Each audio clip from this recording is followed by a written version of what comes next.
Mishicot in the black and orange, as per usual, going to be at the plate first in this Division 4 showdown. It's Bouchard and Adair, Casey Bouchard, Kraus, Sanford the pitcher, Skarda the center fielder, Schmidt the right fielder, Molchek is the DP batting 8th, and Bonus the left fielder bats 9th for the Braves. And in the circle, safe to say, a tough customer. She's been getting it done all season long, and in the semifinal, just tossed a no-hitter. The 13th in state history, Sid. What stands out to me is you look at her strikeout to walks numbers, and since then she's hit 200 strikeouts. To only have given up 4 walks is an unreal consistency level. That's something she focuses on and is going to look to attack the zone between her fastball, her curve and screw that she can throw at a fast speed and at a slow speed. So it's going to be really key that this Mishicot team can find a way to be on time. In the win over McDonald Central Catholic, the no-no with 14 strikeouts. And as Sydney mentioned, went up and over the 200 strikeout total for the season. Cooper Bouchard will lead things off here on a gorgeous morning for this D4 showdown. And the first pitch from Mansell, just a tad low for ball 1. Tammy Hutchinson behind the plate calling balls and strikes. Kendra Wittes is down the line at first, and Jeremy Bird is over at third. There's a strike, evens the count at 1-1. And you have to love when your leadoff for any lineup is a freshman. And that's something you look at both of these programs. Yes, they are led by the veteranship. However, the future is bright on both sides of the field. Swings and can't catch up to that one. Mansell's going to Rock Valley. She'll play softball. She's amassed over 500 strikeouts in her career and 100 victories. She's as close to having the shortest thing in the circle, Sydney, when she's out there. And I talked to her. I said, congratulations on your no-hitter that got you here. She said, all credit goes to my team. It's easy to celebrate a pitcher when they are so humble and they just want to do it for those around them. 1-2 to the freshman. Got a piece to stay alive.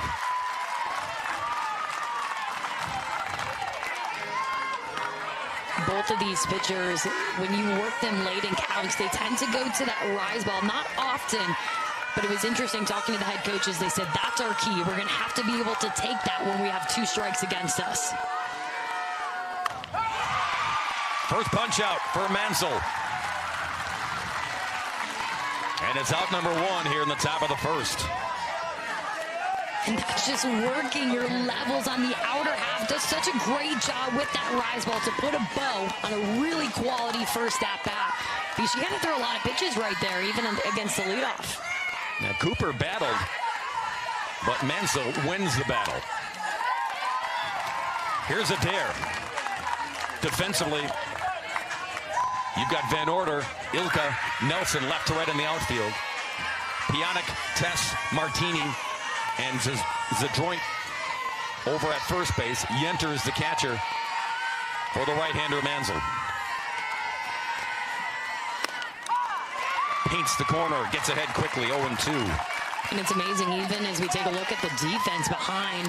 When I was talking to Coach Molsky, she was saying these women have been playing together since they were 8-10 years old. To have that type of chemistry on the field, you just understand how each other moves. Adair fouls it off. Kalen's a senior. Next stop, UW Oshkosh. The play for the Titans, always a quality program, not only here in the state at the collegiate level, but nationally. What Scott Beyer has done, bringing them back to the World Series just a few years ago.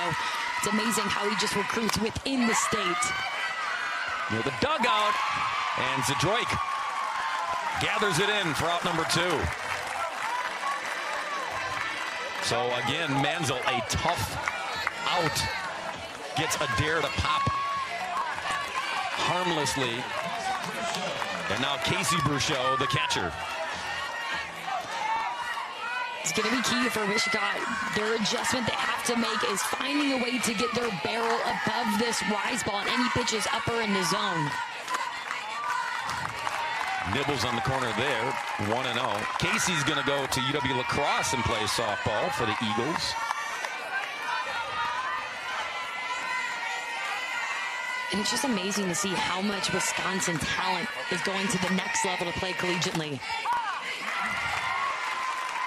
The coaching in this state, you know this, Sydney. Coaching in this state, the club teams in this state, the talent in this state, it oozes throughout Wisconsin.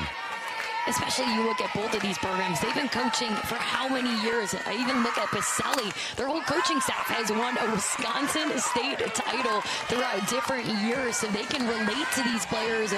I understand what it's like to hoist up a trophy on Goodman Field and the privilege and the pressure that comes with all of it. Yeah, Pacelli, 13th trip here. They've won 5 state titles, been runners-up twice, so they know how to not only get here, but get into this championship game. Strike 3 called on the outside corner. Ring it up for Mansell and the Cardinals. 3 up, 3 down. Now a message from your local station. This is your WIAA network affiliate. Batting card for the Pacelli Cardinals. Pionic will lead it off. Then Ika, the center fielder, Yenter, the catcher, Martini in the cleanup spot. Test, the shortstop, Nelson, the right fielder, Manzo, the pitcher, bats 7th. Then you've got Van Order and Zadroik filling out the bottom half of this Cardinals attack. And in the circle, boy, is she a good one as well, Sydney. Kieran Sanford, over 300 Ks and counting this year. 25 wins, but it's the 0.33 ERA that's absolutely astonishing. We have 2 quality aces on both sides. She's somebody who's had over 100 innings of work to really master her craft throughout the season. First pitch strike to Pionic is in there. Sanford with a shutout in the semifinal against Mineral Point to get into this championship tilt. She went the distance, allowed just 7 base hits. They were scattered, and she struck out 11 pointers along the way. Anytime you have a southpaw on the mound, somebody coming in from that different side of the plate, but then being a lefty, it's a lot harder for hitters.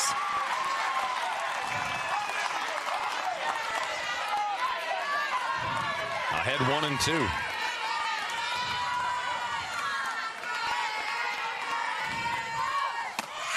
Strike 3 called. What a start for Sanford. Working the outer half of the plate time and time again. You saw her miss by half a ball, but then come back on, perfectly understanding where she was going to get called strikes. That's her strength, is being able to locate any of her 4 pitches on any side of the plate.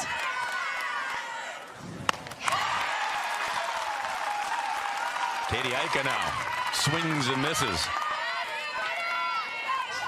Katie's a senior. She'll be attending this place, Wisconsin.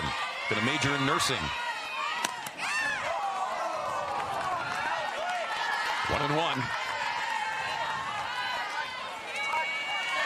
It's amazing when you get to state and you'll see the gaudy offensive numbers, Sydney, but when you get 2 pitchers like we have here this morning, that will neutralize good offenses. It's going to be interesting to see what team can strike first, because they understand the type of aces that they're against. And that was really interesting. Speaking with both coaches before the game, they said, we told our team, we're going to have to bunt. We're going to have to be really creative and push the base pass to try to get any across. Defensively for the Indians, it's Bonus, Scarta, and Schmidt in the outfield. Kraus, Adair, Cooper over at second, and Strupp at first. And then Casey's behind the plate for the lefty, Sanford. 1-2 pitch on the way. Just a tad low. 2-2. Yeah, you almost have to reinvent your game plan, get out of your skin a little bit offensively at the plate. When you've got an ace, you know runs are going to be at a premium today, Sid.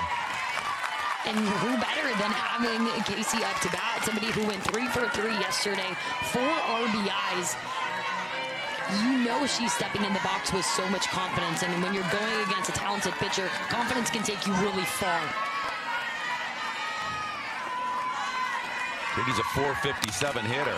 On the ground, knocked down by Strupp, but it's going to die a slow death between herself and Sanford, so base runner there with one away. We'll see what they rule. They're going to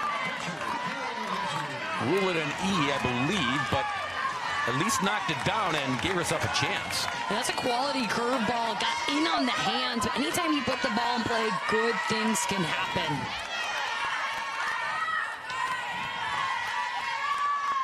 It is an E3. Cardinals will take base runners any way they can get it. One on with one down for Yenter, the catcher.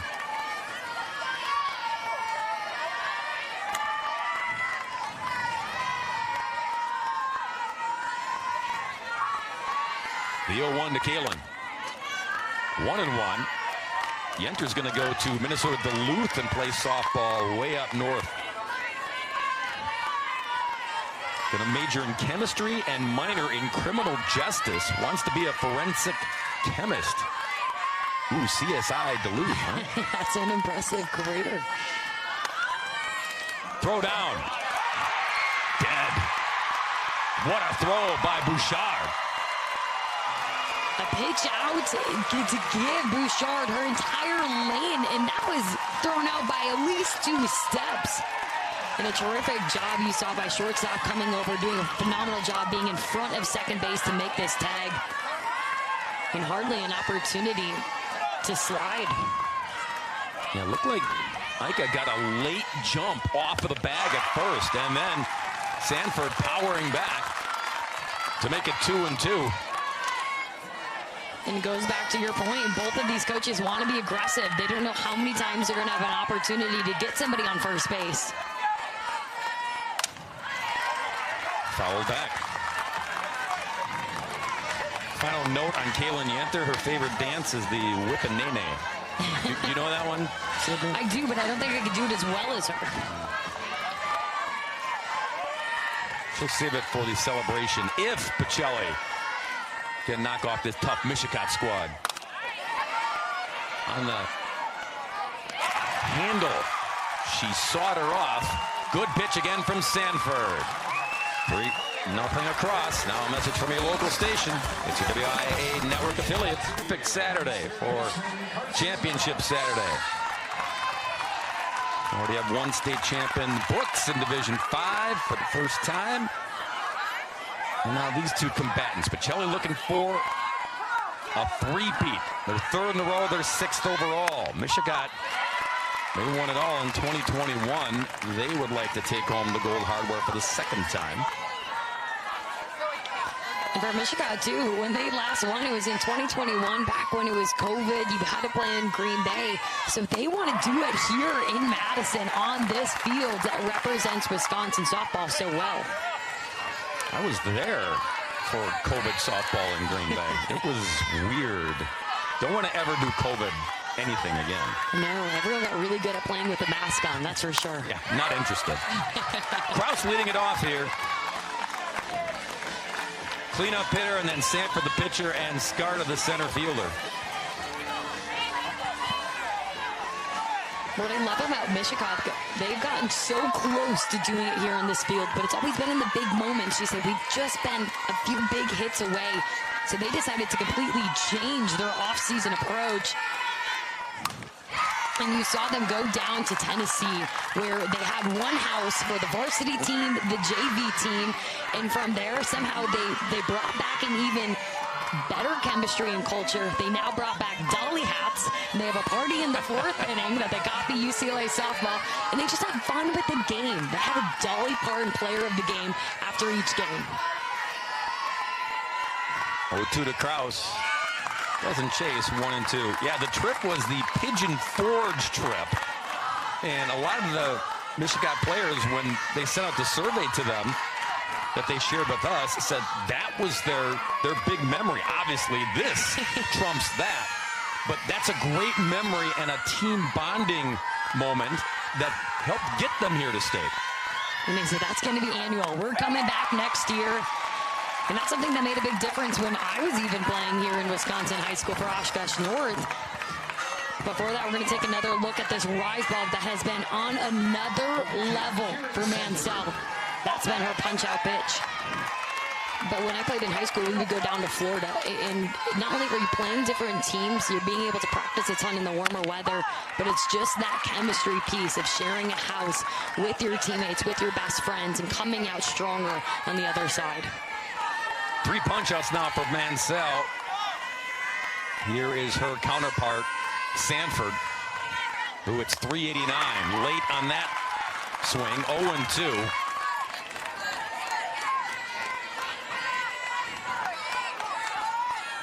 And she's able to work the rise ball at the end because she's attacking the zone early on in the count, getting these hitters down. Boy, dialed in. Sanford, nothing doing at the plate. 4 Ks now for Mansell. 2-away. And this is just spinning it. She's not afraid to go on the inner half of the quarter. It's a mantra. She said, I want to own the inside. And she's doing that so far today. Got the game face on, too. Here's Skarda. You know, that's one thing that her team laughed about. They said, we can never get her to crack a smile on the mound. No, she doesn't. Even during the no-hitter, it took the last pitch of the no-hitter for her to finally smile. When the job was done, then we can smile. Sierra, 348 hitter, pops this one up near the fishnet and is foul. So once again, Mansell ahead, 0-2. Part of the key for her is getting ahead. First pitch strikes, not getting deep in the counts.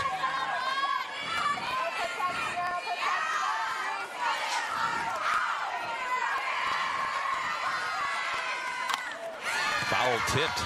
Yunter almost snagged it.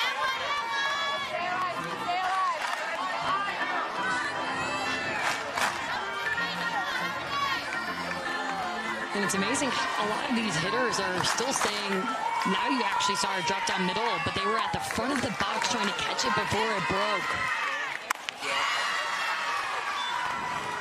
Skarda lays off 1-2. Sierra's hobbies are shopping and sleeping. I can relate, Sierra. Good hobbies.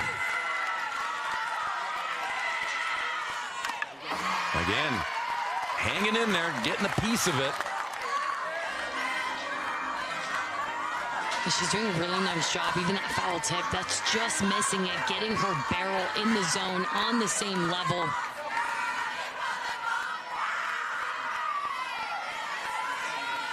Mansell, the 1-2. Tough one to take.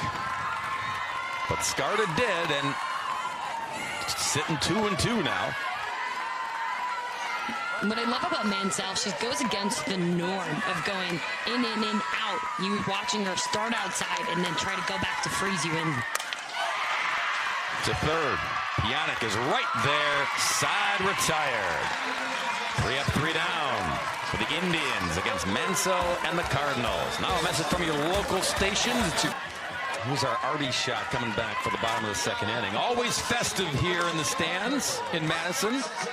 No score in this Division IV championship between Pacelli and Mishicot. Martini will lead it off, then Tess and Nelson for the Cardinals.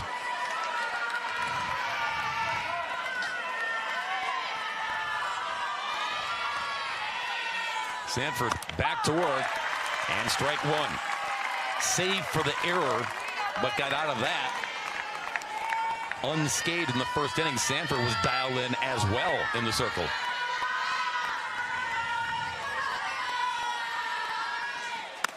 And if I'm Pacelli, I am putting my toes on the chalk with how much we are seeing Sanford live on the outer half, especially as a lefty.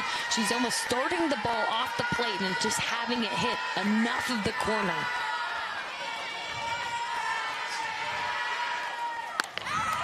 Boy, buggy whip on the swing there by Martini.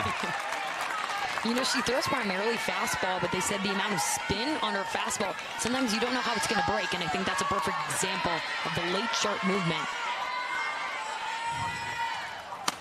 Strike 3 called. Boy, Sanford painting the corners here early in Madison. And this is when you have to be learning quickly from the other at-bats. This is the second backdoor all-looking strikeout backwards K And that's when you have to be talking to your team in the dugout. Okay, this is what she's doing. This is how we can attack to protect with 2 strikes. Strike one to Ava Tess. Going to be interesting to see both teams, Sydney, second time through the order. Do they communicate with each other? Do they get more opportunities to get bat on ball?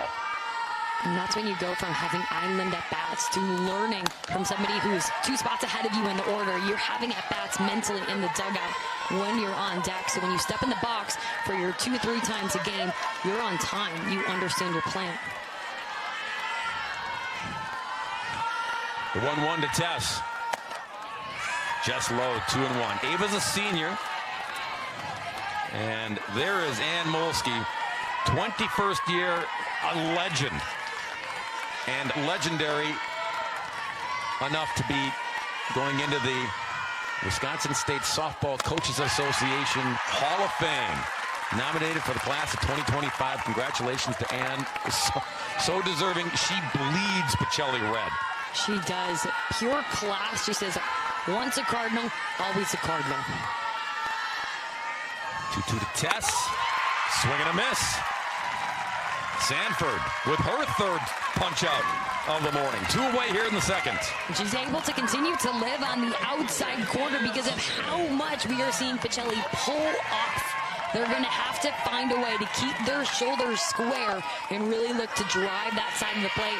But now we have a lefty. This is the first time we've had it. And will she continue to live on that side of the plate? Kaden Nelson, lefty on lefty, strike one to the right fielder.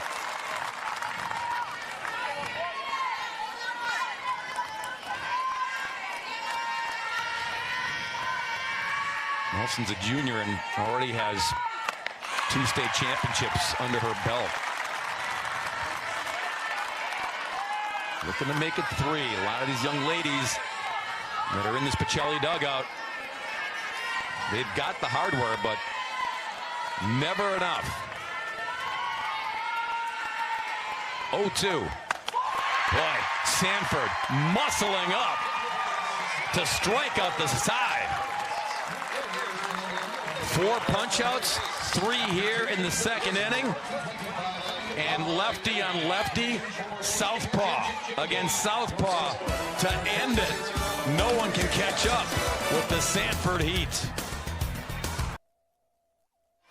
Kind of have a feeling this might be in a good old-fashioned pitcher's duel, and so far they have followed the script. No score, top of 3 here in Madison. And what I love is for the hitters is who could make the adjustment first. You have both pitchers who are attacking the zone early, but I want to see somebody step up in the box with a lot of swagger, be on time. Emma Schmidt, 7, 8, 9 here for Mishicot. Near the dugout, and it reaches the seats foul. Schmidt, Molchek, and bonus as Mishicot takes their 3rd crack at scratching something out against this difficult right-hander.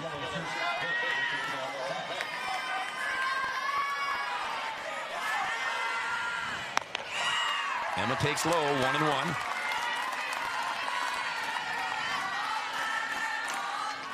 Another future collegiate softball player in the state of Wisconsin. She'll head to St. Norbert. Fouled back. And the way that the narrative continues to change around Wisconsin high school softball. I mean, I remember when some of the first players, when I was in high school, like Megan Kleiss going to Oregon, and what a big deal that was that we were seeing somebody from our home state go play on the big stage. And now it's the rarity. We're going and looking at both of these lineups, and these women from this state are going on to play at the college level. Schmidt lays off, 2-2.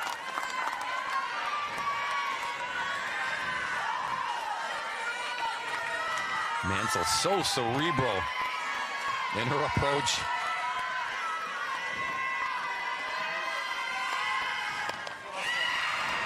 Inside, and for the first time today, count goes 3-2.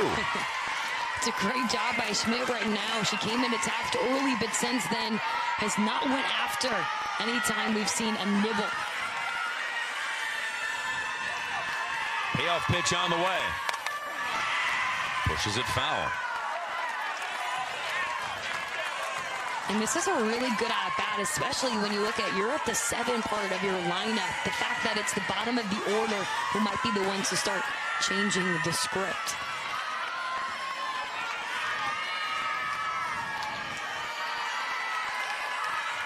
Mansell rocks and fires again and foul back again. So good AB here for Emma Schmidt. And just half a second late right now within their timing. This is when I would love to see Mansell work one of her off-speed pitches. She has a true changeup, but then she throws her curve and her screw at a slower speed as well.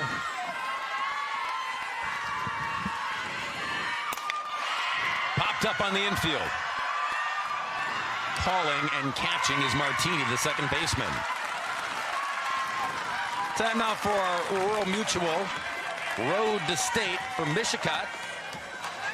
They were conference champs in the Big East. Playoff wins against Algoma. And a couple shutouts in there as well, including the Mineral Point gem that Sanford threw. 11 Ks in that game, scattered the 7 hits. Here's Molchek now. DP hitting in the number 8 spot, 429 hitter.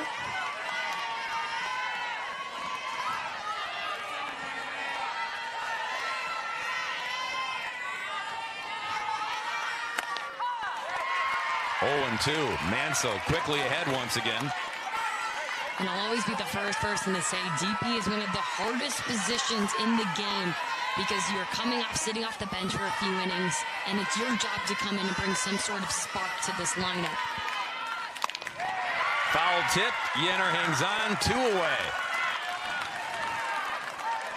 5 strikeouts now for Mansell. And a great job after a long at-bat, coming back, pounding the zone early. This rise ball is deadly late in the count. 2 away. Here's the number 9 hitter, Eva Bonus. At the end of the bat, Squibber foul. And she's somebody who has made the most out of her at-bats, earning more as the season has progressed. She has 5 extra base hits on the year, but somebody who just looks to turn over that lineup and get back to your leadoff. Late on that swing, 0-2.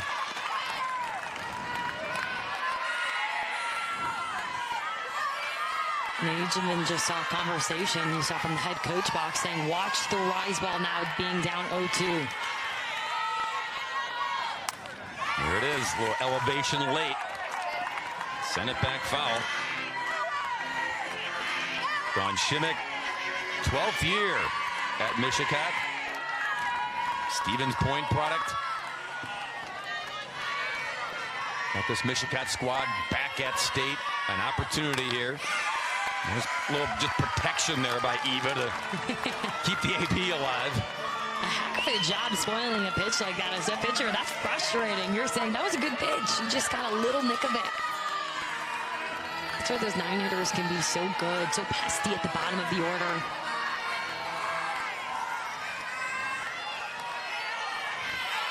Mansell again. Bonus again. The fight continues.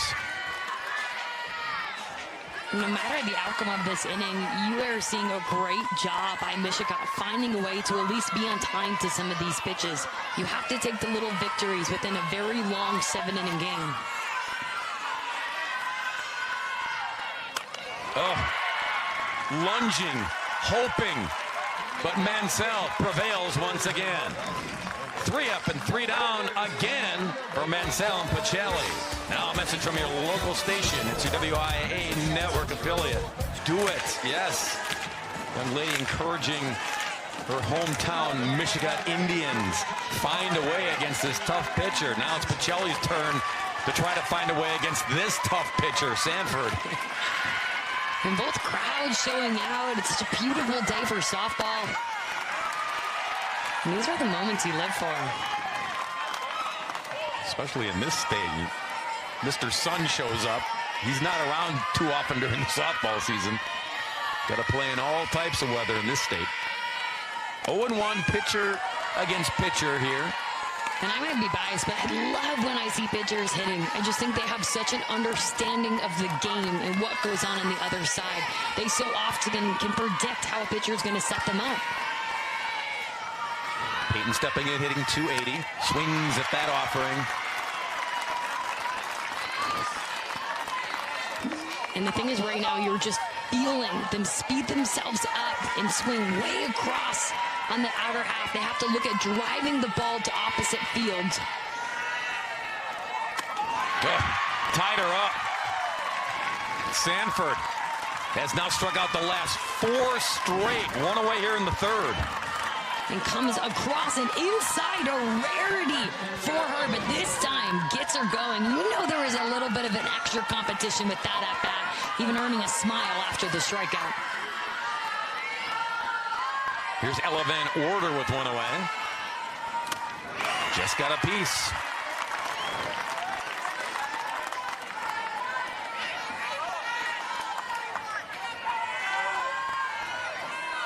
Ella's a junior. 343 hitter. Wants to be an orthopedic surgeon. Keep the business card handy, Sydney. Getting old here. She also competed in the State Solo Ensemble for piano. Always great to see the multi-sport athletes, but also how these young ladies excel off the field as well. Right now, Sanford is excelling in the circle. She is absolutely crushing it. They said her spin is what makes her. And look at how tight that rotation is coming up in the zone. What I think is hilarious is I watched her warm up. She said, okay, I'm really going to work on my off speed today. Make sure that's on. She hasn't used it once so far today. And why should she when she's winning with her straight heat? If it ain't broke, right? Don't fix it. Sedroik now, number 9 hitter.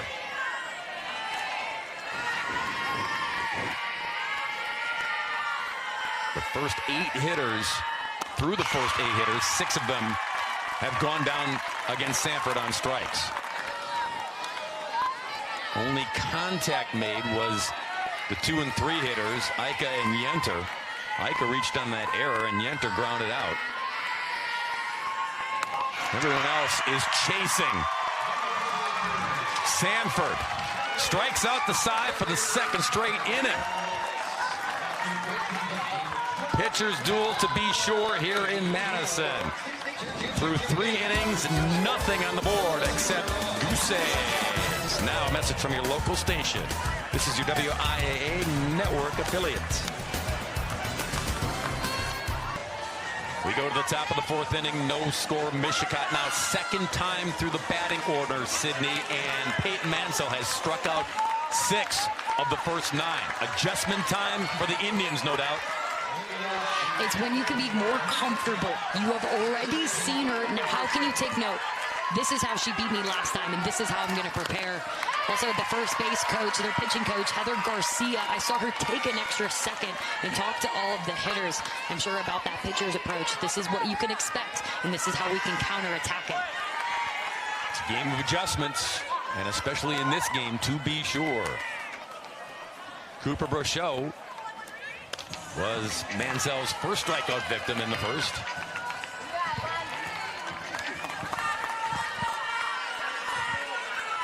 .389 hitter in the leadoff spot. 2nd time for her this morning. And down 0-2. And Mishicot, they told me before the game, they said, we love the 4th inning. He said it's when we cook up our hits and the fun that they have in the dugout and trying to bring looseness to these big moments. Well, they haven't cooked up a hit yet, so might want to get the stove warm. Try to ignite something here at the plate, but easier said than done against this young lady. 1-2 on the way. Smack to third. Pionic is right there. And that is contact, but out number 1. Time now to take a look at the Rural Mutual Road to State, this time for the Pacelli Cardinals. You see the goose eggs there in the playoff wins. That's all because of Mansell and the offense produced against Melrose Mindoro. I mean, how unreal. Pacelli, they gave up 0 runs in their last 3 games, and Mishicot gave up 1. this game could come down to which team scores first and which team is the only team to score. Kaylin Adair, second time. She popped foul, made contact, but popped out in the first inning. If you're into the coaches' rankings, if that's a thing, then you've got 1 against 2 here. Pacelli 1, Mishicot 2. So this game was meant to be. 0-1 to Adair. Just low, 1-1. In this Pacelli team, they feel like they have so much to prove. Yes, they have been a staple of winning state championships, but it's been at the D5 level. A lot of people doubted them. They went to D4.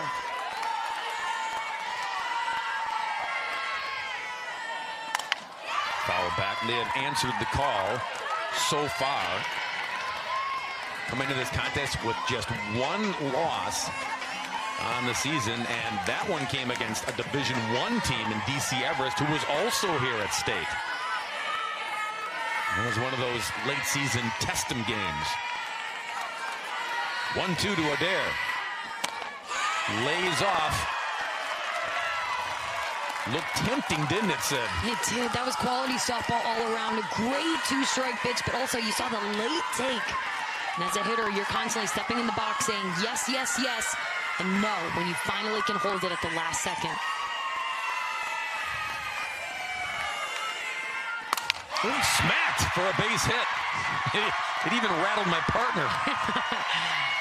I was so excited to see somebody hit a line drive. That one especially up the middle. We've seen it at the hot corner. They've been able to make great defensive plays, but you can't stop this laser beam off the bat. Boy, Adair just hit it hard, muscled it to center for the first hit in the ball game for either team. Yeah, we had dual no-hitters going through the first 3. But Adair is aboard here with 1 away for Casey Bruchot. Scoots out of the way for ball 1. And already daring Yenter at the catcher spot. You saw a big lead off first base, and she kind of just stopped and said, what do you want to do?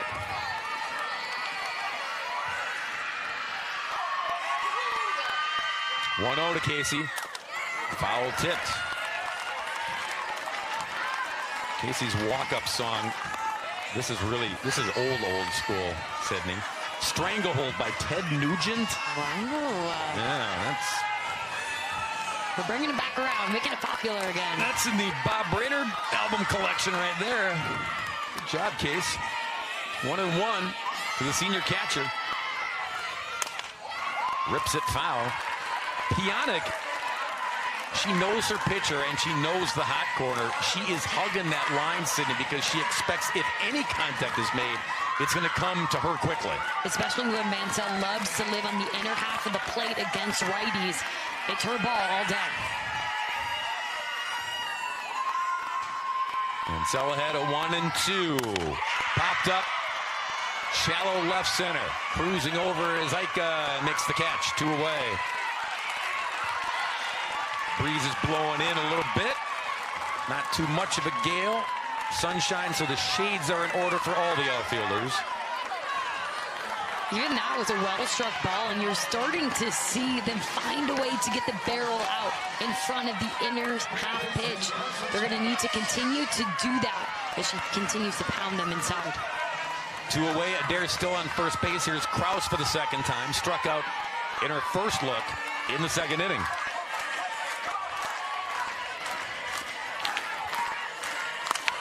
Another base hit. Straight up the middle again. Adair going to third. Throw comes in, not in time. And cruising into second on the throw is Kraus. Mishicot, second and third with 2 away.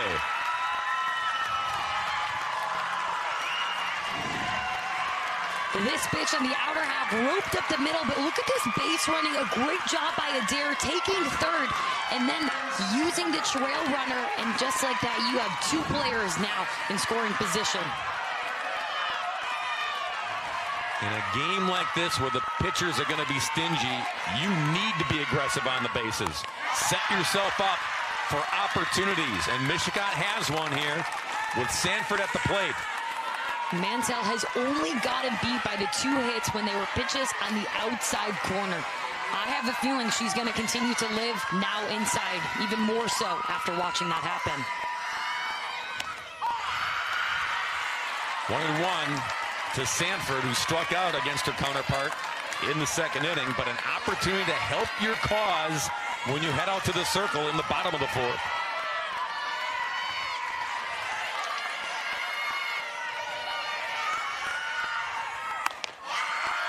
Inside, little high, 2-1.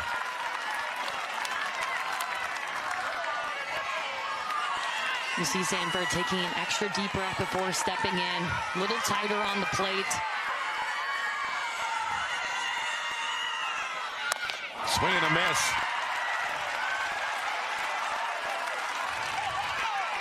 Ooh, and Mansell. A little bit of a stare down there. Yeah. Well, you saw Adair. She was kind of inching closer towards home. Yenter shot her a look, and then Mansell right after followed it up. Game within the game. Swing and a miss. And Mansell gets out of the jam. Indians leave a couple stranded. We stay scoreless. Now a message from our statewide sponsors. This is your WIAA network affiliates. Of U.S. copyright law. State of Wisconsin, and these guys up in the parking ramp next to the complex are taking advantage of a gorgeous day. Hey, whatever way you could watch the game, why not? He's got a nice little view. Yeah, catbird seat. Bottom four. And Sanford back to work. Her no-hitter is still intact. Mishicot able to scratch a couple base hits together, but left two stranded. And now top of the order for Pacelli here, Sydney. So again, adjustment time for the Cardinals because 7 of their 9 struck out against Sanford. Especially when Sanford is throwing right now over 90% first pitch strikes. That's going to be the biggest difference when you step in the box. You have to be ready to go on the very first pitch. Gets ahead of Pionic, 0-2. Ooh, strike 3 called. Ooh, and that was, arguably maybe half a ball outside, just enough to touch the corner. That's a great thing about the lefty, throwing a backdoor curveball, and what a job behind the plate to be able to frame it. If you're going to get that call, if I'm a pitcher, I am pounding that spot over and over. That's strikeout number 8 for Sanford. Ties up Ika now on the first offering.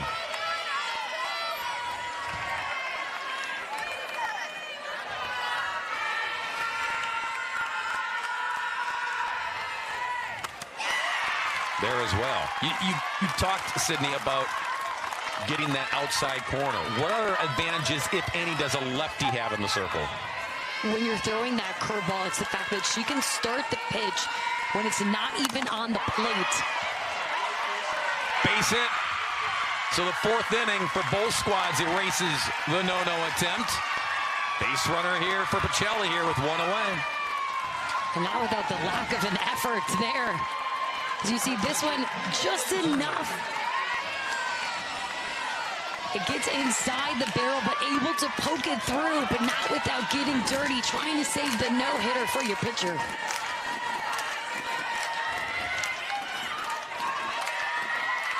So now Yenter, the catcher, takes a strike. Yenter grounded out to end the first. One of very few Pacelli Cardinals until that base hit that were able to make contact against Sanford.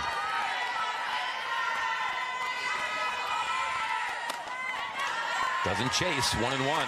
And it's been the second time through for both of these lineups so far where they've been able to really make that adjustment.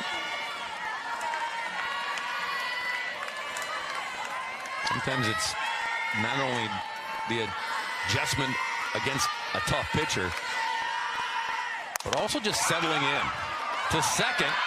And the throw to second is in time. Bouchot, Cooper to Adair. She bobbled it for a moment, but she kept her composure to get the lead runner. It was funny, I was actually watching Bouchot before this batter. She stepped back, had her heels on the grass, so she had enough time for a hot shot to second base to be able to collect herself after the bobble and still get the out. and trust that her shortstop would be there for out number 2. Here's Martini now with 2 away. Goes after it and pokes it foul. Amelia's favorite ice cream is mint chocolate chip. Bingo. I tell you, I was on the terrace yesterday. Apparently, the famous flavor here in Madison is orange chocolate chip. Anyone's orange chocolate chip? It wasn't bad. I tried it out. Poor Amelia. Throw it on the first. Trying to catch Yenter napping. And that's exactly what you want to do if you're a catcher. You have to insert your dominance early on, or you're going to have runners who are going to keep toying with you and then eventually catch you sleeping and steal. We've caught Yenter a couple times smiling when she gets that perfect pitch from the lefty Sanford. And lots to smile about there as well. Some contact, but no harm done. Unless you're Pacelli. This is strikeout number 9 against Sanford.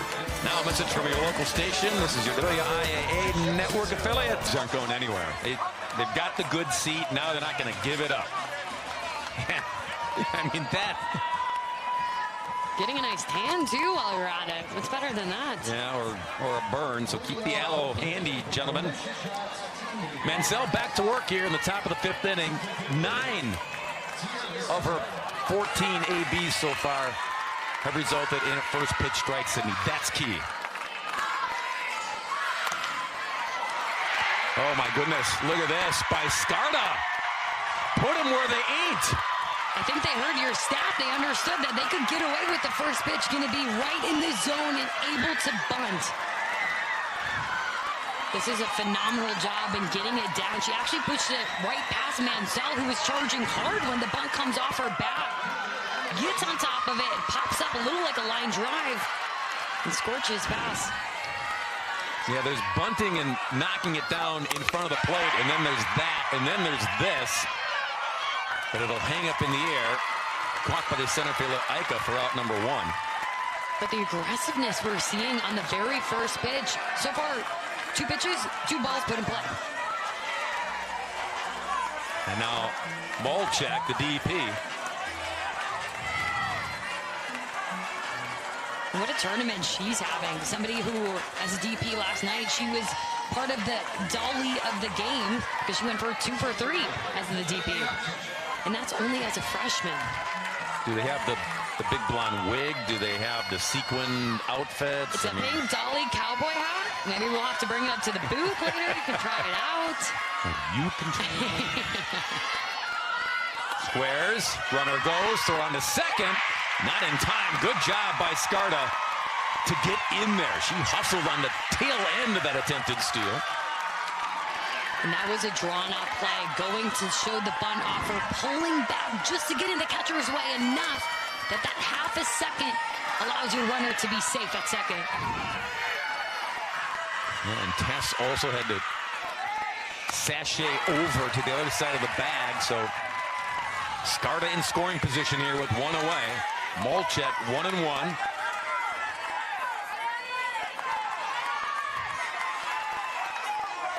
You have everybody back right now. Middles, corners. It's a strike there, 1-2. Again, these pitchers constantly, besides the first pitch strikes that they have thrown en masse today, staying ahead in the count. I think we've had 1 3-2 count total today. And there's another strikeout. Rising late. Molchak can't catch up with it. 2 away. And this is when you have to be really strong as a hitter in your late take. Easier said than done when you have a rise ball that is just breaking at such a high frequency spin rate. 8 punch-outs now for Peyton. That one ripped but foul by Bonus. And to Mansell's credit, every single time they have had runners in scoring position, she has leveled up for her team. It goes back to that laser focus. You see her waiting on the mound for their hitter, and then she steps up to the mound when she's on her timing.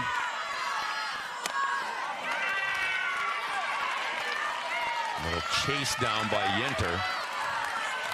Not giving up any ground here and not taking any chances in a scoreless game in the 5th. If I'm Martini at second base, you got to get behind that runner at second a little quicker in case she wants to backpick her.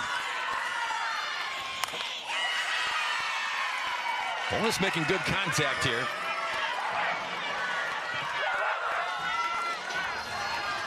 And nodding in the affirmative to her head coach, Dawn Shimmick. Times it. Shortstop Tess is there, makes the play. A little distraction there with the runner, but she held her ground, got the out, gets her team to the bottom of the 5th inning. Now a message from our statewide sponsors. This is your WIAA network affiliates. This Division IV state championship. Now we're getting into the hairy portion of the game here. No score, bottom 5, something's got to give, right? This is what you live for. It's now or never. You see everybody on their feet because it's both teams' ball game to go and take it and make it their own. Sanford, that's the first time she hasn't thrown strike 1 on the first pitch today. 13 for 14, not a bad odd. You can't be too predictable, you know, 100%. They start to know it's coming. Eva Tess gets tied up there, 1-1. Sanford 9 punch-outs of the first 4 so far.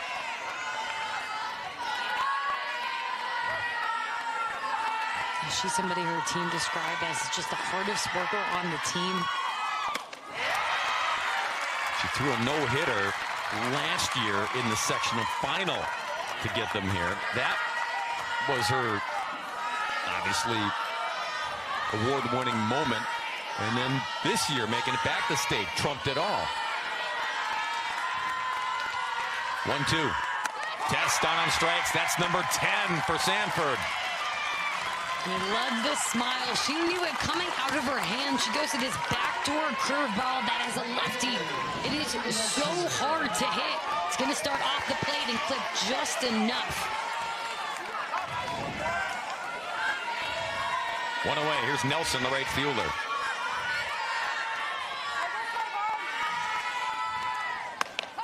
Strike 1. And she's just so consistent with hitting her spots time and time again. This is the only lefty they have in the lineup, and you watch the way she immediately flips to the other side of the plate that she's attacking. It bears repeating that these offenses coming in are no slouches. Pacelli as a team came into the tournament hitting .426. Mishicot, .392. So, I mean, you are mowing down really potent bats who just aren't used to this season. And both coaches understood that coming in and how they prepared, but I don't think anything could have prepared him for this. The amount of lefty spin that Sanford is getting. Yeah, both teams are going back to the dugout saying this is a different animal. Strike 1, Sanford to Mansell. And this is why both teams are here. Some of the best within the state.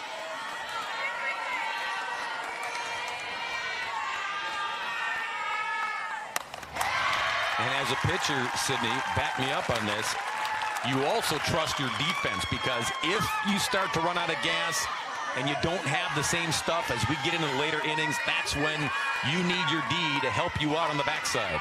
It's great you brought that up. That's one thing that Mishicot prides themselves on, is being able to trust after every pitch you let go that the people behind you are going to make the play. Wow. Just wow. Sanford strikes out the side again, gets her counterpart. 12 punch-outs for the lefty. We are still scoreless heading to the 6th.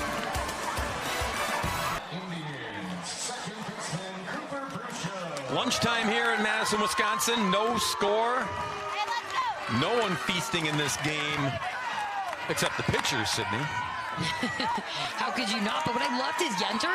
She got her bat and her helmet on so fast that she was able to time up right outside the plate, trying to get on time to everything we are seeing from Payne Mentel.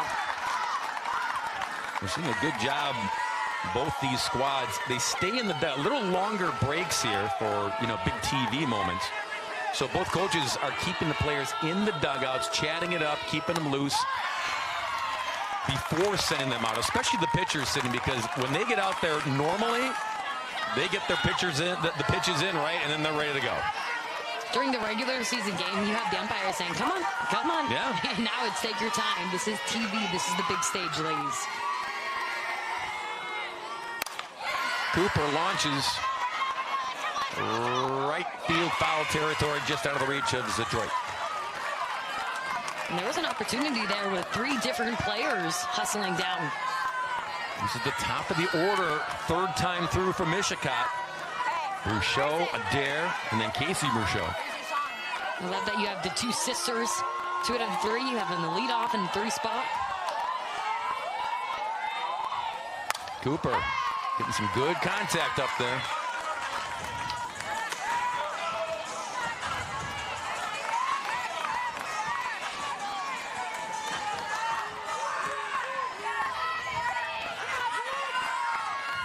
Sitting 2-2 here against Mansell. Got her on the off-speed pitch. A doozy for strikeout number 9. That might be my favorite strikeout yet. Pulling the strings. This off-speed just falls off the table. You haven't seen both pitchers have to go to the off-speeds much because their speed has been enough. But third time through, it's perfect time. Was Kalen Adair. Strike 1. To the shortstop. Adair singled in the 4th. That was the first base hit we had in the game at the time. Mishicot now up to 3 base hits, but still scoreless. Scoops out of the way, 1-1. Louder, louder. I don't hear you cheering. And you can hear from the dugout they're saying louder, cheer louder.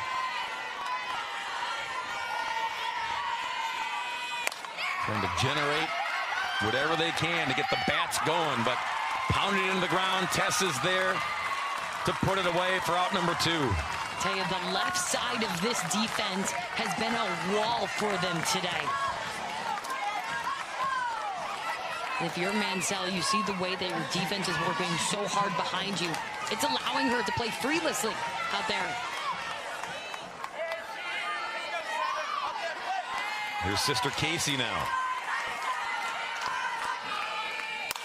Smacks it. Pinballs off of Piontek, but right to Tess! Are you kidding me? Your typical 5 to 6 to 3 put out.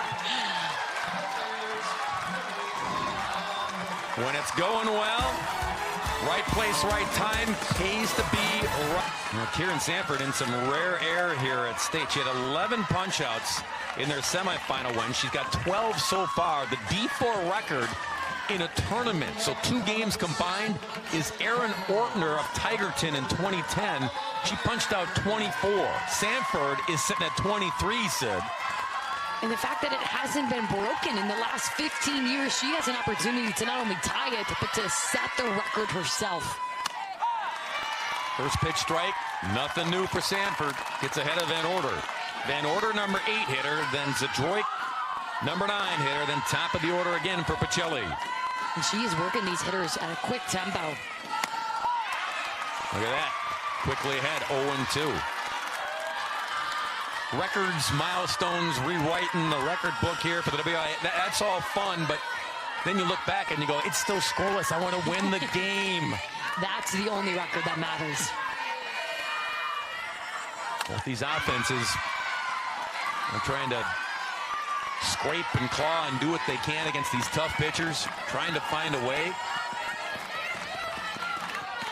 We had that first inning error committed by Mishicot, but it didn't come back to bite them and hurt them. So the defense has been clean otherwise. And it's really interesting what you're seeing by Van Order is they're starting to move to a timing hit. So they're going to show bunt, pull back to shorten up their swing to then look to swing away.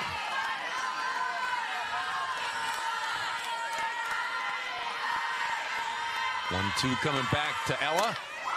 To short. Adair is there and makes the play. One away in the 6th. And this group is fired up with every out they make, understanding that they're going to have the bats coming into the top of the 7th if they can just continue to play clean defense, which not a lot of balls have been even put in play. There's Adroit, the first baseman, number 9 hitter, hitting .310. Struck out in her first look against Sanford in the 3rd. Smacks it foul and out of play.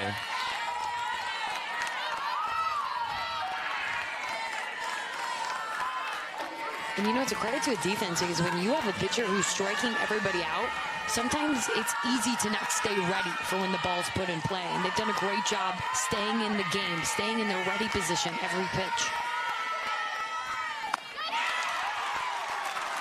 0-2.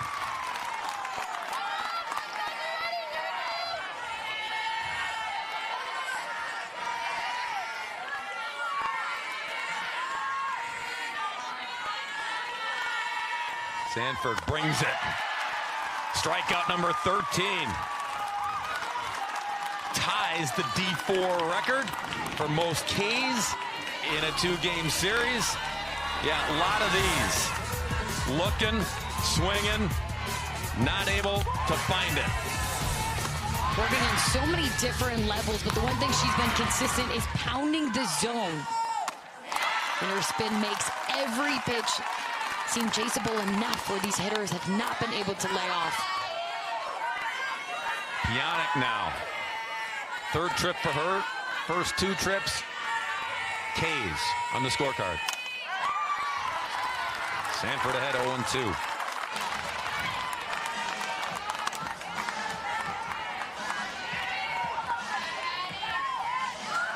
To think that Sanford next year will be able to stay within her home state, represent UWO, go right into a fantastic program. Fouled back. So we mentioned Aaron Ortner of Tigerton had 24 Ks in 2010 in the 2 games played in Division 4. Ortner also holds the single game strikeout record with 17 in a state title game. Sanford's at 13. She's at 14. And she's going to the 7th inning in a scoreless contest. No scores. We head to the 7th. Now a message from your local station. It's your WIA network affiliates. The 2 pitchers on each side there.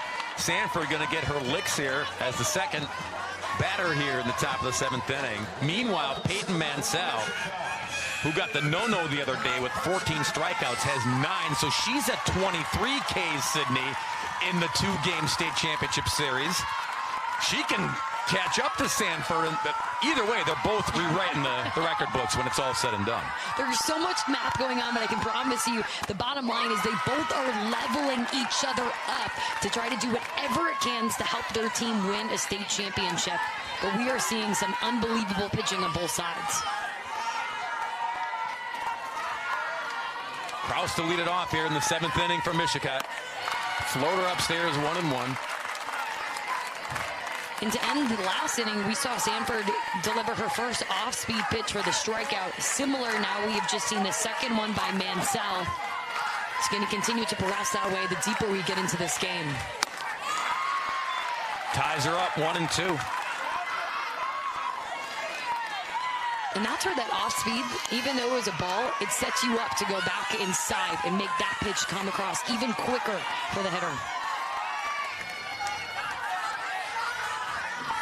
Kraus takes a little walk, has a little moment there to hit the reset button. 1-2 on the way. Mansell, strikeout number 10, double-digit Ks for her on this afternoon. 1 away in the 7th.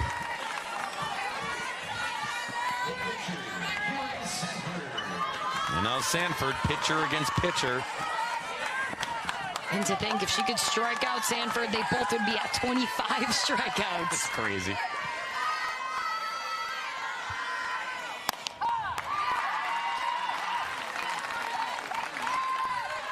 First pitch strike to her counterparts. Sanford hasn't touched Mansell either. Nothing in 2 trips. Both times she struck out to end her AB. At the square. Infielders come charging in there. So Droik from first. Piontek down the line at third. On their toes. 7th inning now. Defense has to be on its toes. That one came in and almost did some dental work. And it looks like right now they're having a conversation saying, hey, that hitter. Did it hit the bat or hit Sanford? Well, Sanford is saying no, it did not, but everyone around her is trying to get her to argue her case. Got to sell it, Sid. I know. You have to love an honest player, though. She said, hey, I'm going to earn it one way or the other. So Kieran back in there, 1-2 again from Mansell. Tried to get her to go after that one. Lays off 2-2.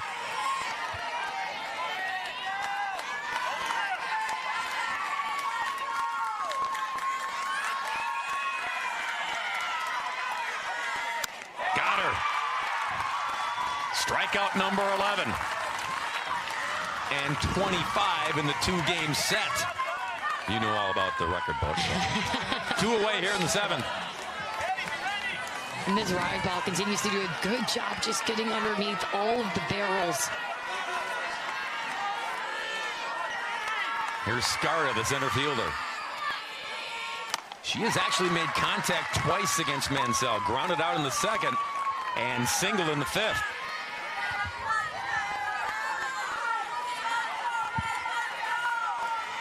Down 0-1.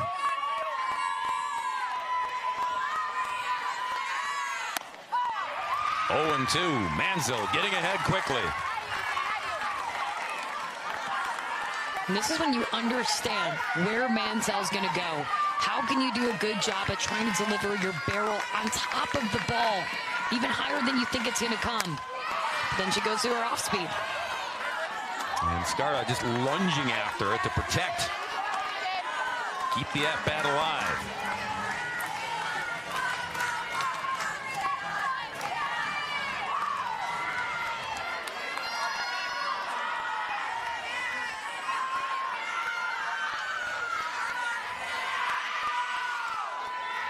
Saw Peyton shaking off Yenter a couple times. And that's why. She knew what she wanted, and she delivers. Strikeout number 12. Bottom of the 7th inning. Pacelli trying to walk it off. Fun to watch these 2 pitchers, 2 of the best in the state of Wisconsin, go mano-a-mano here. No score, bottom 7, Pacelli. All they need is a run, and they can get their 3rd straight championship. And they're 6th overall. But easier said than done against Kieran Sanford. She's allowed just 1 base hit, Sid. On top of 14 strikeouts, she's been almost unhittable. The lone hit came in the 4th inning. A single. That's been it. Here's a slow roll at a 2nd. 1 away. And Yenter will be the batter. Only her 2nd off speed of today, but when you use it at such a few amount, it can be really productive, even by just getting some of those roll ground balls, because then it puts the idea that you have a changeup in every batter's mind.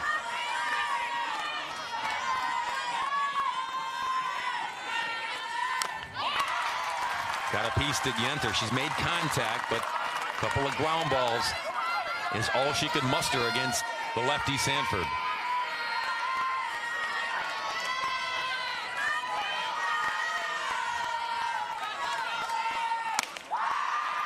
One and 1.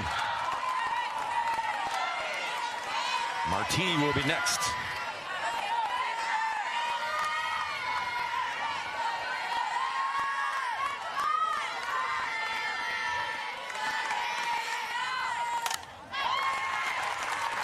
Sydney, there is, right now, there is nervous energy in the stands, in the dugouts. I mean, you can feel it because you keep looking up at the scoreboard and saying, at some point, this is going to be 1-0, and that's going to be it.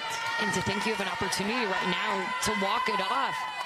And this is why I would be swinging fearlessly right now if I was up at the batter's box, because you are in the driver's seat. Yes, Sanford has been dominant, but it only takes one hit, one run to seal the deal in this moment. One miscue. Exactly. Boy, I mean, your hands get a little, the palms get sweaty, the gloves get sweaty. You don't want to make that key error that might lead to the key run that could possibly give you a state championship. So everyone tightening the screws here in the bottom of the 7th inning. 2-2 to Yenter.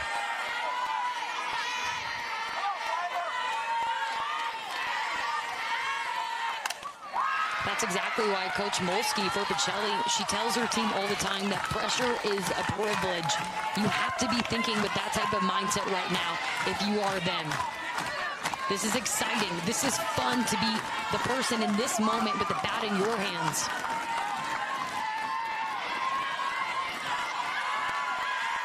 The senior catcher waits. 2-2.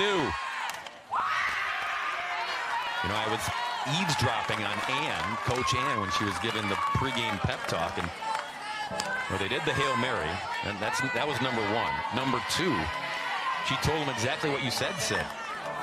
Go out there, have fun, but also go out there and get it. There's having fun, but there's also taking what you want to be yours.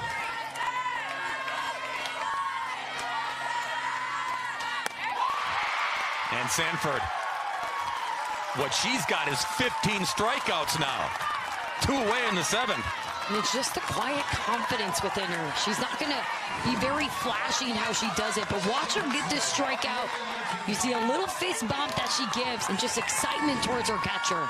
Yeah, Casey's more fired up than Sanford is. 2 down here for Martini. Nothing in 2 trips.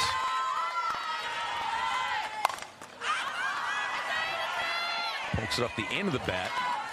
Martini is not a bad person to have right now if you're up. She leads the team in average-wise, hitting almost 600 with 50 RBIs.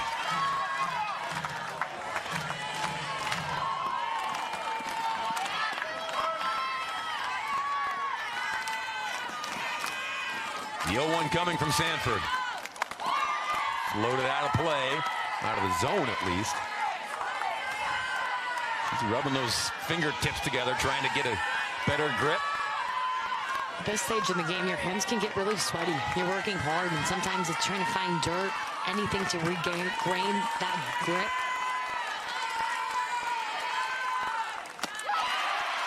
She found it. 1-2.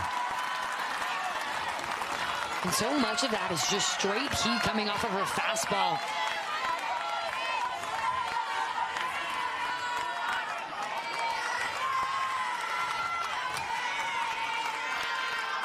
One-two pitch. Down on strikes, number 16. Extra innings, bonus softball, call it what you will, but we're scoreless after 7. To the 8th we go.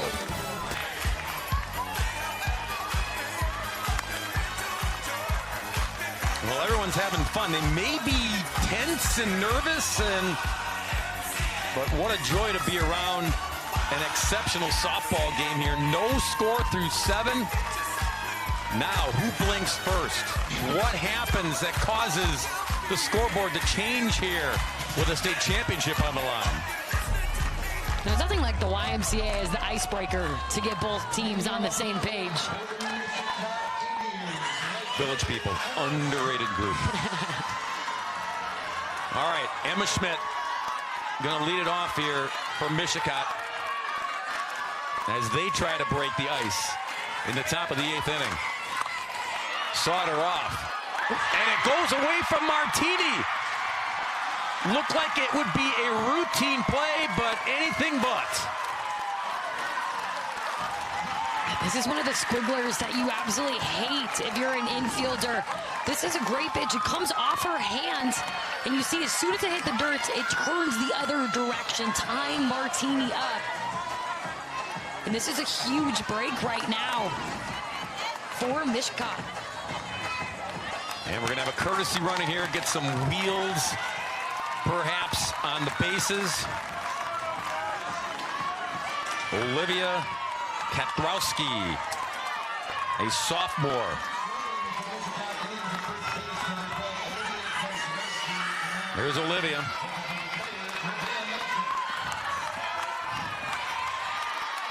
Pinch ran in the semifinals. Getting the bunt down, Molchek. Mission accomplished.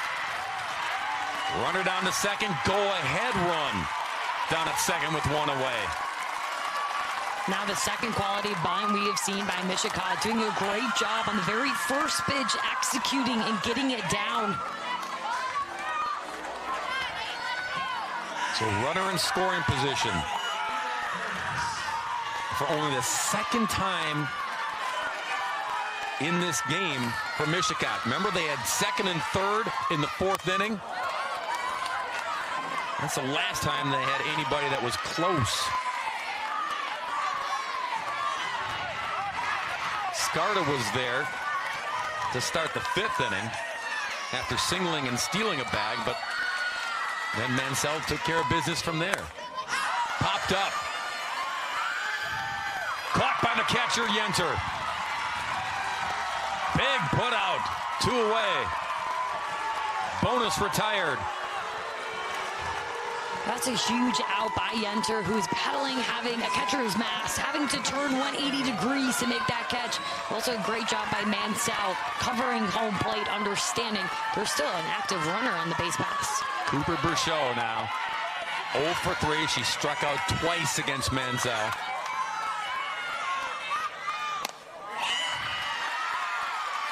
But you got to be licking your chops here in the 8th inning with a runner out at second in what could be a state championship game-winning run. Opportunity for Cooper.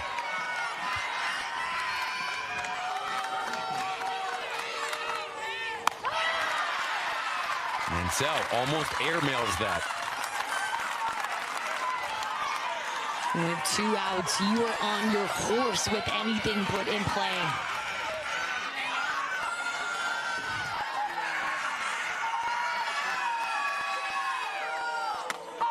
A strike, 2-1.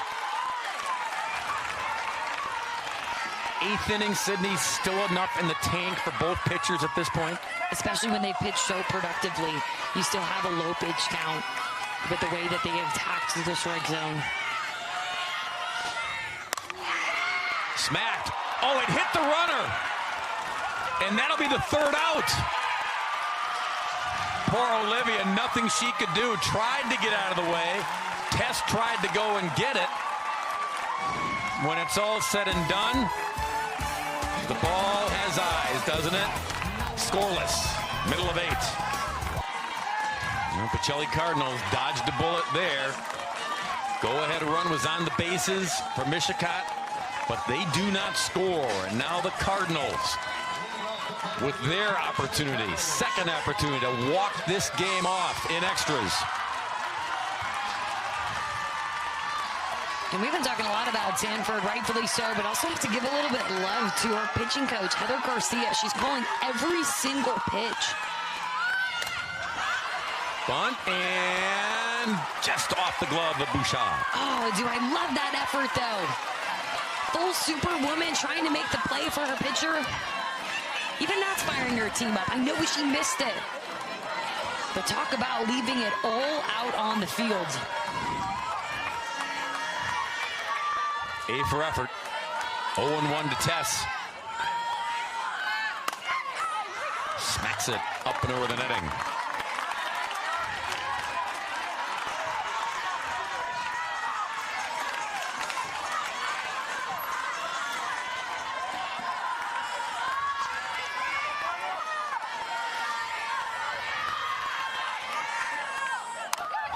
Fouled off. You mentioned Coach Ann. Team motto, pressure is a privilege. What a privilege this is, huh? Especially when they're sitting in a really good spot. You have 2, 3, 4 in your lineup. Excuse me, 5, 6, 7. But still, this is a part of the middle order that's done really well with the game. Opportunities, but opportunity extinguished by Sanford. Strikeout number 17 for her, one away in the 8th. And that also ties another record. Yeah, we're giving Erin Ortner of Tigerton a lot of love. In 2010, in a D4 game, she struck out 17. So Sanford has matched that mark. Here's Kaden Nelson. Ball one just high.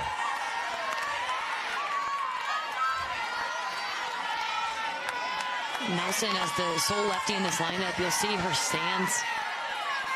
We'll take her front foot all the way to the back of the box, then square up. And then tries to windmill and attack that ball. And she has gotten nothing but outside pitches today. Right now, her only thought should be just drive it to opposite field.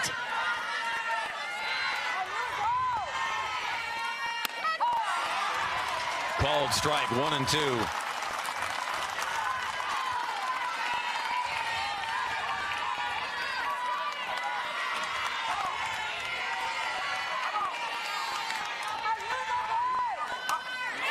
Got a piece. The first one she's gotten a piece of. It was left a little bit over the white. A bit uncharacteristic for Sanford. I wouldn't be surprised if you see her go right back to the outside pitch.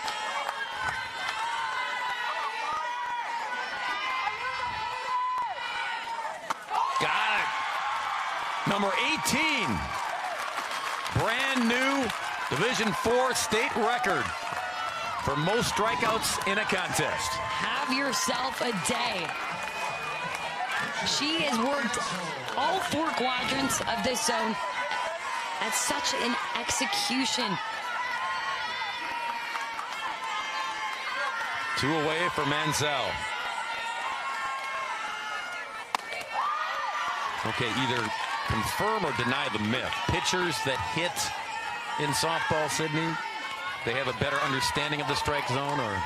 Oh, confirm. Absolutely. You're talking to a former hitting pitcher. I know. They're going to be they're my best friends. I'm their biggest advocate. Just no stink eye to the umpire to get rung up on strike 3, because you got to go back out there. Oh, exactly. You're playing nice always with the blue. 2-0 to Peyton. Swings through that offering, 2-1. Go ahead, Sid. I was just going to say, when you look at hitting pitchers, our sport has changed. You look at the college level, the Jordy Balls, the Caitlin Terrys, so many of them feel like it's really freeing to have this outlet besides pitching to go and make a difference now at the plate. And that's exactly what you want to do if you're Peyton Mansell. You've given it your all on the mound, but here's an opportunity to impact the game in a different way. 2-2 against Sanford. Sanford has struck out the side 3 times in this ball game.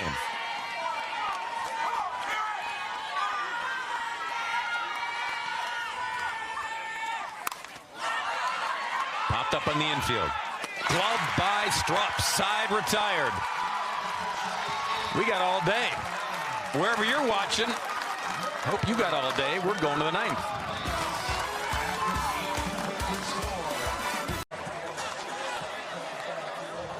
Four hits total in this ball game, as you can see. Each team has committed a boo-boo, but it hasn't come back to bite them and haunt them. And that's why we go to the 9th inning still scoreless here. Memories don't make themselves. The opportunity for both of these programs in the games that they've already played to get here, and arguably this is the most exciting one yet. You can see the way that the crowd is hitting this. Kaylin Adair leads it off. Lays off, appeal, and she checked in time, 1-0. I have to tell you, I love the Mishicot fans. The amount of dads I see wearing the backwards rally caps right now in the stands. Off to your left.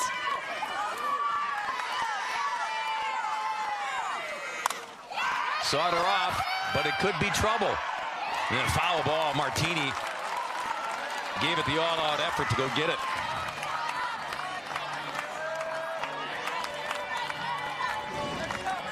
Both of these teams understanding how every out is so valuable. Putting their bodies on the line, trying to make the play. And they're only inches away from making some SportsCenter top 10 type of highlights.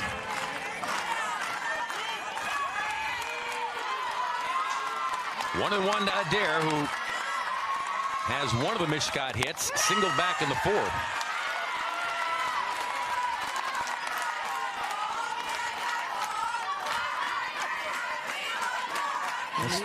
I've just seen so much poise by both of these pitchers, but at some point, it's going to become one of the hitters' games.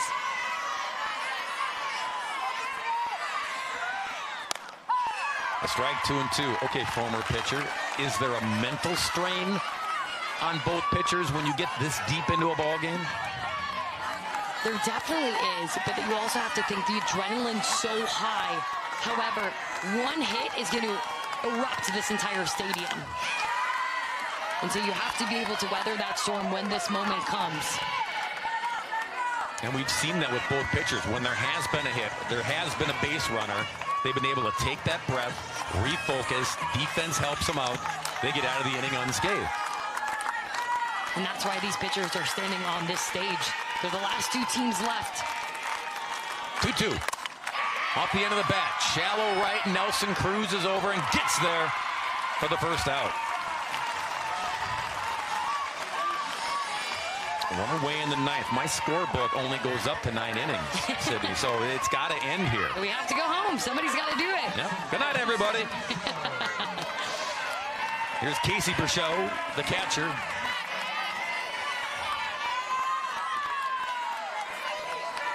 Casey ended the sixth inning. You remember that wicked shot to Pionic.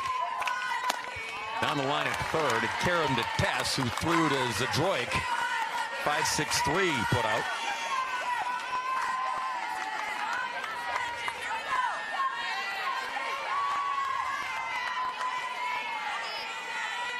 One 0 pitch. 2-0. We've rarely seen Mansell fall behind in a count. This is which pitcher can handle the tough batter. Gives this one a ride, and it bounces off the bottom of the wall. Bruchot into second with a double. Mishicot, opportunity here in the ninth. We know Mansell likes to throw in the inner half, so why not go out and get it? A line drive scorched over left field's head. So Casey gets it done at the plate. Courtesy runner for her is Elinat.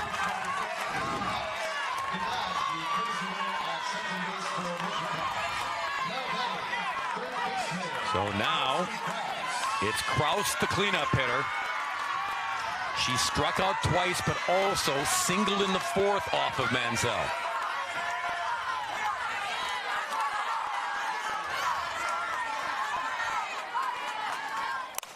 Smacks it, but out of play.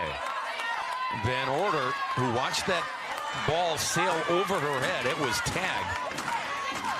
Probably taking an extra step, Sid. She's playing deep and left. And we haven't seen a ball hit behind any outfielders all game. But now you just can't let the ball beat you in front. And I'm able to make that play at home. Ball gets away from Yenter. Down to third, and Mishicot closer. We talked about the fatigue for pitchers, but I think the question is, it's also a catcher. They're catching every single pitch that's being delivered now in the ninth inning. It's really easy to accidentally take your eye off the balls. It's coming into your glove. But just when you do, now 60 feet away. Goes down as a passed ball on Yenter. Infield in at the corners. And a strike, 1-2. And now Mansell. She wants no part of any contact. Trying to take care of business, get that second out here herself if she can.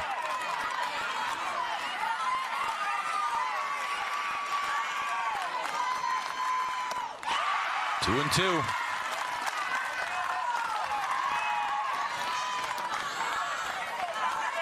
This is when you are settling your heart rate if you're Kraus. How can you put the ball in play? Ideally on the right side of the field or something down and hard on the ground.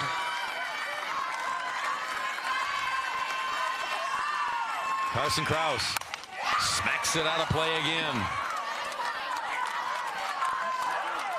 0 walks issued in this game by either pitcher. We told you coming in, they're strike throwers. They don't walk people. You have to earn everything you get during every at-bat.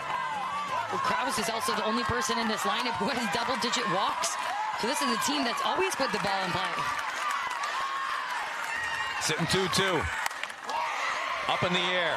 Foul territory. And it'll careen on a play again. You want to let that ball go, even if it was catchable. Something that far out and deep, you would have never been able to make that throw home in time.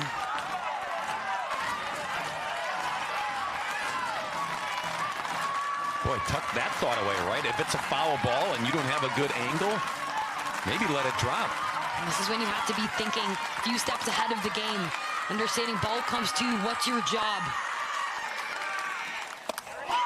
Off-speed pitch, strike 3 called. And Kraus is absolutely shocked. You can see she's looking behind her, trying to figure it out from the crowd, the umpire. The people who are the gutsiest pitchers in this game are the ones who can throw the off-speed when it matters most. And Manziel had no reaction, 0. It's interesting, though. The last few times we've seen a hitter square up for a bunt, Mansell has missed very high. And sometimes that can be distracting as a pitcher. All of a sudden, you see them square around, you think you have to do something extra special. When in reality, you don't. And you don't want to give them the first run of this ball game. Don't gift them anything if you're Pacelli. Make them earn it. 2-0 to Sanford. Boy, how big would this be if she could break the tie with the gem she has thrown in the circle today? Sometimes the stars align. Why not keep offering a bunt?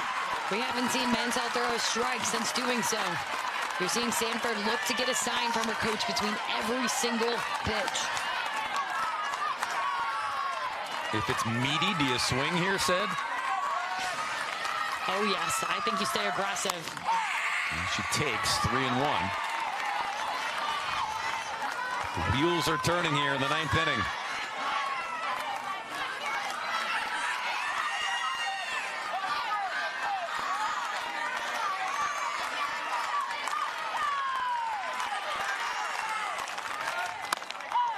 A strike, runs the count full. Mansell continues to have ice in her veins. You just see her demeanor, it never changes, no matter if there's a runner on third or nobody on. Payoff pitch coming. Ball 4. Boy, Sanford knew it. Now right here, she's rounding first base. And it looks like her coach tells her to get back. That could have been an interesting situation. Oh, yeah. Well, cat and mouse going on here. So, first walk of the game. Sanford will get a courtesy runner here. Runners at the corners with 2 away. Sydney Bowman will do the honors at first base and going to do a regather in the circle here.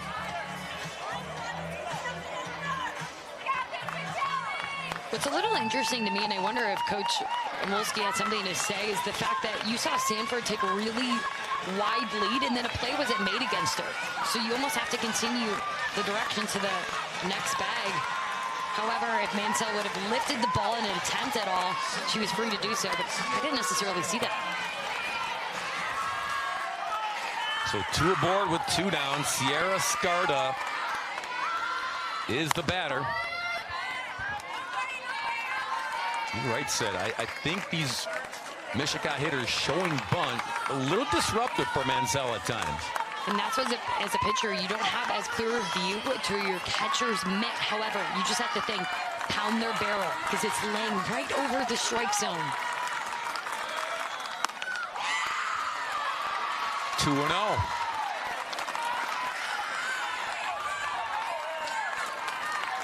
Skarda singled in the 5th inning off of Mansell. Can she duplicate that effort here in the 9th?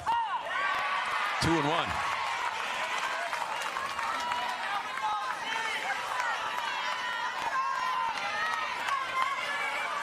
Two battle-tested teams during the season.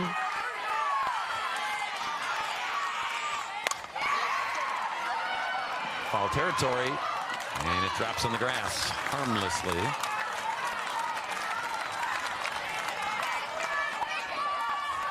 So 2-2.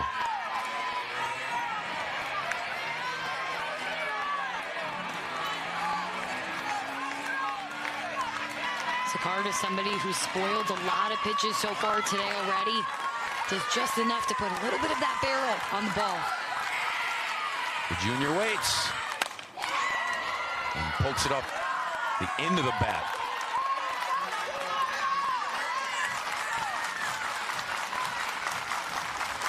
We have seen the adjustments as the game has gone on. Both pitchers came out blazing hot. And then second, third, now 4th time through the lineup. They're making contact.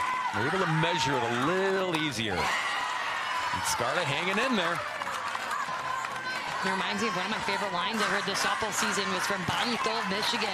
She tells her team in these type of games, pay your deposits, foul it off, get those single base hits because you're just one swing away from the big hit.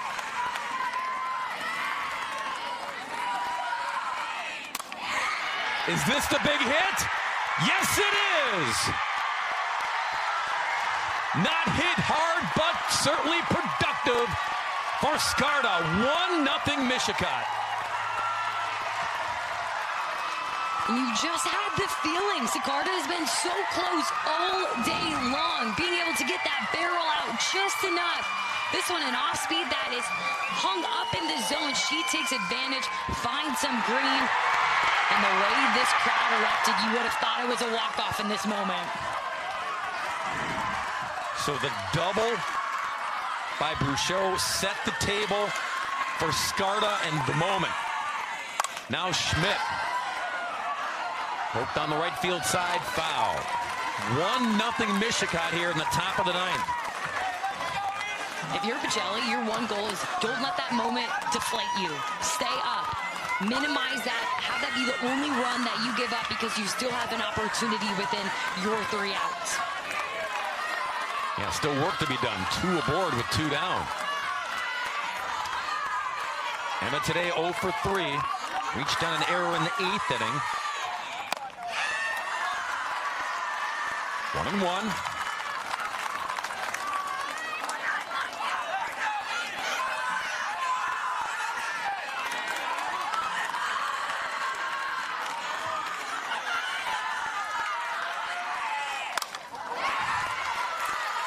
So the hardest hit ball of the afternoon was the Casey Bruchot double, boomed it off the wall in left field. And then Skarda hits. Isn't it making funny that way? You know, but you earn those ones that just bloop in by the respect and backing up the outfield. Caught by Martini, side retired. Mishicot Indians 3 outs away. Can they cling to this 1-run lead as we head to the bottom of the 9th? There's one of the women of the moment, of the hour, at the moment. Her team leading 1-0, breaking through in the top of the 9th inning. Now the Pacelli Cardinals in their 13th trip to state with 5 state titles, including the last 2 in Division 5. Trying to rally here and snatch away the D4 title. A run would extend the game to the 10th inning. 2 when you walk it off. And it's Van Orden to lead it off. Number 8 hitter 0 for 2 so far against Sanford, who has dominated this Pacelli lineup today with 18 strikeouts through 8. When I asked Pacelli how to describe this team, they said magical. Can that magic stay on right now when it matters most? And what's hard is you have a fired up Mishicot fan base right now who with every single strike, they're on their feet cheering. 1-2 to Elevent order. Strike three. 19 punch outs for Sanford. She has been living on that corner all day long, rewriting the record book with 19, something that we might never see be broken again, if not for a very long time. Zadroik, number 9 hitter, strike one. Nothing in 2 trips for her. When I kept asking them what makes Sanford special, they said, yes, it's her spin, but it's her way to just pound the zone. And she gets in a groove on that corner, and she does not miss. And now, Sydney, she's pitching for the first time with a lead, and that is huge. 0-2 to Jaden Zadroik. Push foul and out of play. Pionic, the leadoff hitter, will be next. 7th trip to state for Mishicot. Winners in Green Bay in 2021. Runners up in 2019. Strike three. Swing and a miss for number 20. And you just get goosebumps the way that this place is erupting. Make it 20, but she is just getting better as this game is progressing. I cannot think about how this program said they were so close. They've never been able to close the deal until now. Pionic takes strike one. Even go back to last year, they lost a heartbreaker in the bottom of the 7th in the semifinal. They went back, started working the day after season ended last year for this moment. Pionic 0 for 3. She was strikeout victim number 1 against Sanford, number 8, and number 14. And Sanford wants to make it number 21 and end it after 9.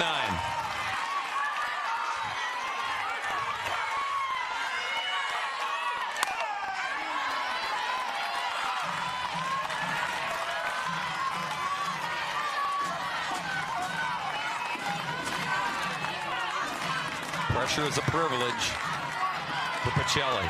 The motto for Mishicot, one word, believe.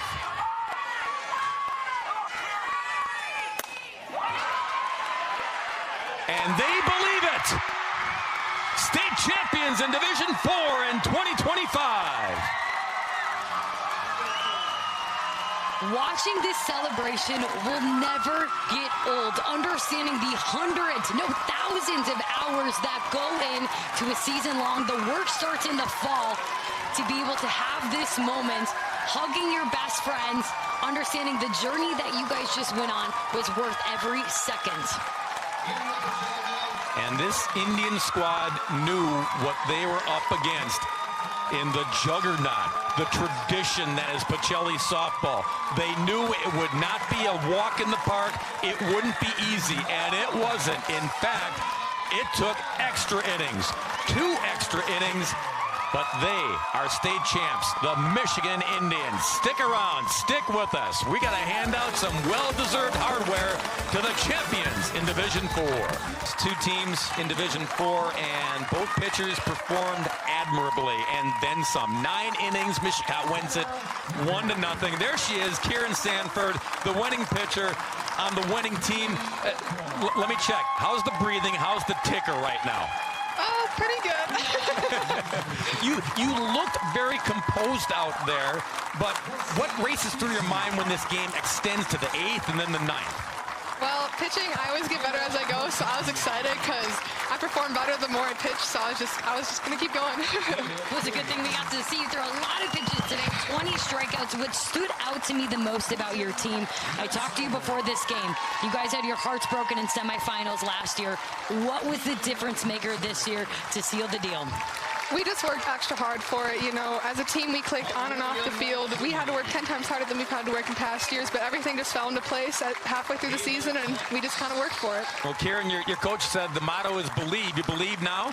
Oh, yeah, I've always believed. All right. Congratulations. 20 strikeouts. What a performance. You and your team are D4 state champs. Go get your hardware. Thank you. Let's send it down to the public address announcer, Dan Pfeiffer, as we hand out that hardware. And Ella Van Order.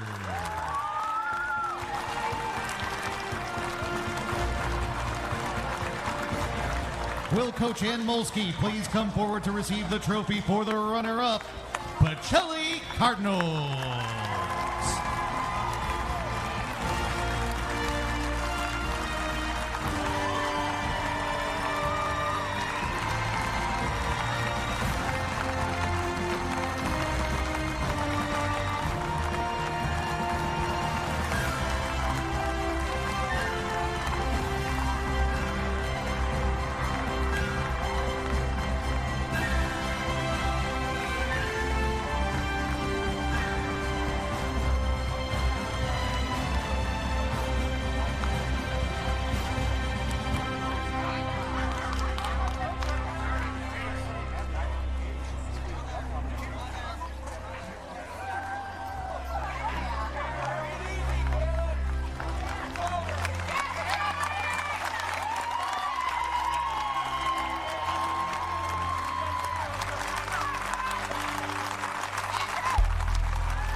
Now we ask each player to come forward as their name is read to receive their individual medal from the 2025 WIAA Division IV State Champion, Mishicot Indians. Kaylin Adair. Sierra Scarda. Carson Kraus.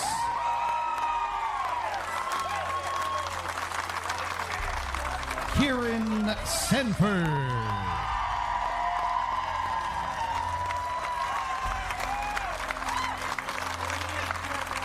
Ella Gnatz.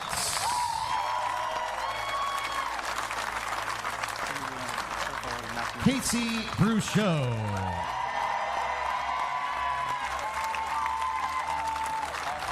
Eva Bonus. Sydney Bowman.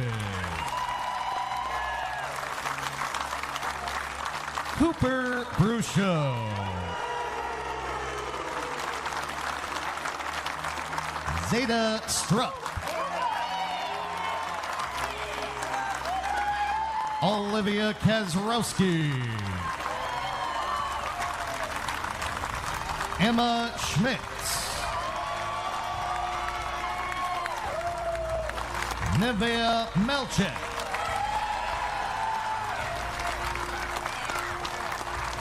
Tessa Kamian. Anna Sisler. And Lexi Thor.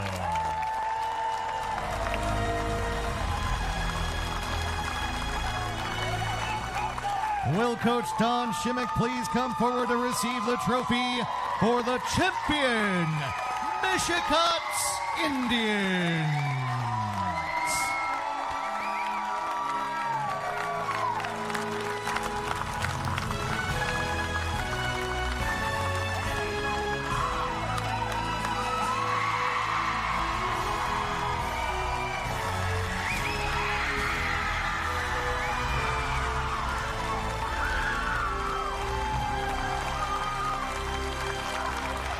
Second time Mishicot has hoisted that trophy. First time here in Madison. They did it in 2021 when we played it in Green Bay.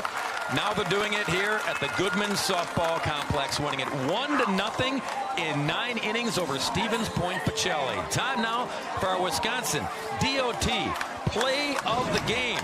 Well, we could put all the strikeouts together, but we got to give up some props here to Sierra Scarda. Softly hit into center field, said that's all she needed. She'd been getting close all game long, but able to come through when her team needed it most. The most exciting part about Scarda to me is she's a junior. She's going to have an opportunity now for the 2-peat. But for this program, they said they only had won it in Green Bay. Their goal was to win it here in Madison with Goodman Diamond. Kieran Sanford, 20 strikeouts, but what stood out to me the most is in our interview with her, she said, "I've always believed." Picture-perfect ending for the Mishicot Indians. For Sydney Supley and our entire terrific crew here in Madison, this is Bob Raynor saying so long. Once again, the final score, Mishicot 1 and Pacelli nothing in 9 innings. The Indians are state champs in D4. Stick around, coming up in 35 or 45. It's the Division III showdown right here. You've been watching the 2025 WIAA State Softball Championships.